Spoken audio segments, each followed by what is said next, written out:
Chapter 2. Mom opened the door and the man strolled into the house. He was wearing a smart shirt and shiny black shoes.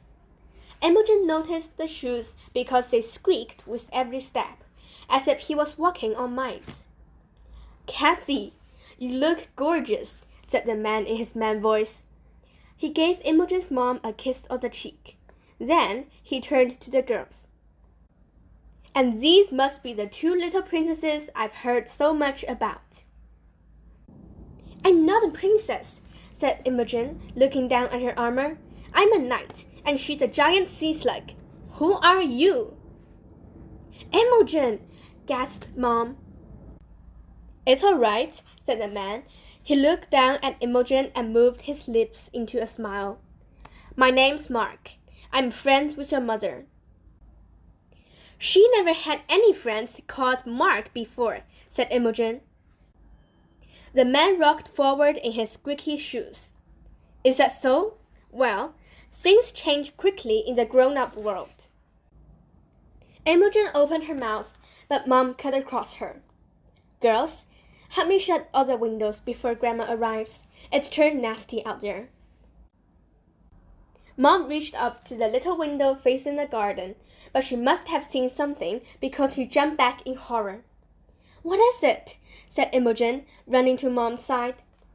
Something moved behind the curtain." Mark was there in an instant. "Let me see," he commanded, and he whipped back the curtain. A moth crawled down the fabric towards Mark's hand. From one angle, its wings were gray. From another, they were silver. Imogen wanted a closer look. "Don't worry, Kathy," said Mark. "I've got this." He moved as if to squash the moth, and Imogen didn't have time to think.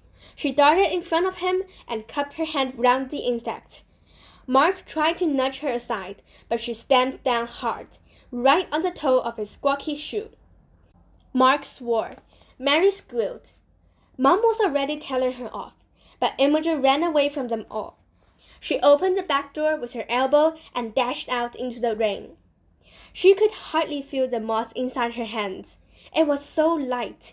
Only the gentle brush of its wings against her fingers gave it away. Mom was shouting, but Imogen sprinted into the bottom of the garden and knelt by a low bush. She didn't care that she'd lost some of her armor on the way. Here, beneath all the greenery, the moth would be safe. Imogen parted her hands, and the moth crawled onto a leaf. Its silver-gray wings blended into the shadows. "I shall call you Shadow Moth," said Imogen, wiping rain off her forehead. The moth opened and closed its wings 3 times as if to say, "Thank you." "You're welcome," said Imogen. When the moth's wings were open, it was about the same size as the palm of her hand. When the wings were closed, they folded across its body so that it was hardly wider than a fingernail. Its back was covered in velvety fur. "I didn't think moths came out in the day," said Imogen. The moth moved its antennae to the left and the right. They were shaped like feathers. "I suppose you must be different from the others." Imogen looked at the house. Her mom was standing at the back door with her hands on her hips. Imogen narrowed her eyes.